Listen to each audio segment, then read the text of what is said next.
Жашы чектелүү 18+ уятсыз аберин саткан, денесин саткан атайын сайттарды жабуу маселеси. Албетте мен ичимден өтө сүйүндүм, кубандым. Себеби буга чейинки сабактарда буларды жабыш керек, мамлекеттик деңгээлде көтөрүш керек деп айтып жүргөнмүн. Кудайыма шүгүр, мынтип жогорку жактардан бул иш-чаралар козголуп, көрсөтүлүп аткандыгы албетте жүрөгүбүздү сүйүндүрөт. Неге? Сайттар көздү өлтүрөт, калп, нурду өлтүрөт, жүрөктү өлтүрөт, ден соолукту өлтүрөт. Балдарыбыз бүгүн манжы болуп, колу менен кумарын кандырып, аркадан жүрүш жок, бир кызга үйлөнүш жок, гүл бериш жок, романтика жок, кыйналыш жок, азапталыш жок, кеңири эле дивандын үстүндө жетип алып, бир уятсыз видеону көрүп алып, рахатын алып, ошентип эле жетип атат. Ошондуктан да жашоо туман, караңгы, иш кылгысы келбейт, бир эмгек үстүндө бир нерсеге жеткиси келбейт. Неге? Ошо атайын сайттар, ал видеолор кудум ошол нерсени каалайт.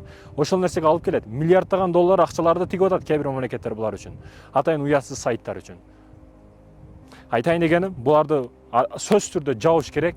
Мен кайра айтамын, мамлекеттик деңгээлде каралып, бир эле биз эмес, кошуна өлкөлөр бүт бардыгы. Кытайга эле кирсеңиз, Кытайда жабык. Мамлекеттик деңгээлде мусулман эмес мамлекеттер жабып салган. Ушу уятсыз аберин саткан башка сайттар бүт бардыгын токтотуш керек, урматтуу мекендештерим. Коомубузду ойлосок, бизден келе жаткан урпакты ойлосок, сөзсүз түрдө жоготуш керек бул маселелерди. Андан кийин буга кошумча атайын бизде кинематография жааты эмнөнүп келип жаткан учуру жаш балага эмне берсеңиз ошону алат. Айтайын дегеним, азыр ушул тармакты кармап коюш керек. Атайын ушул жактан мыйзамдарды иштеп чыгып, кинонун ичинде атайын уятсыз ошондой видеолорду тарткан кинолорду ошо синематикага киргизбеш керек. Кинотеатрларга койбош керек, штрафты салыш керек очойтуп. Биздин кадырыбызга, адеп бакалабызга, кулк мүнөзүбүзгө, динибизге каршы келе турган фильмдерди чыгарбаш керек. Бул дагы кошумча. Андан кийин тил маселеси. Сырттан тил маселесинде биздин кинотеатрларга барсаңыз бүт бардыгы орусча коюлат. Неге орусча коюлат? Биз кыргызбыз го. Котормочулар, баягы озвучка кылып аткандар, режиссерлор каякта жүрөсүңөр?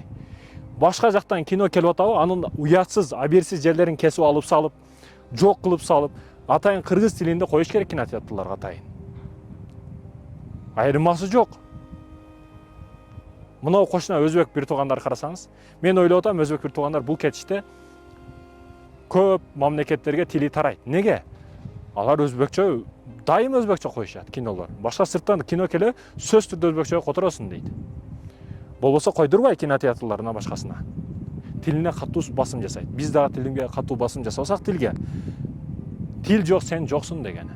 Улут жок дегени. Сырттан келип душмандар эң биринчи тилди жоготкондун аракетин кылат. Тил жок, жоксуң дегени да. Ошондуктан урматтуу мекендештерим, бул үч маселе, тил маселеси, ушу уятсыз аберсиз сайттар, кинематография жааты. Бул басымга маалымат тармактарына басым жасап, бүгүн эрежелерди киргизбесек, эртең кыйын болот.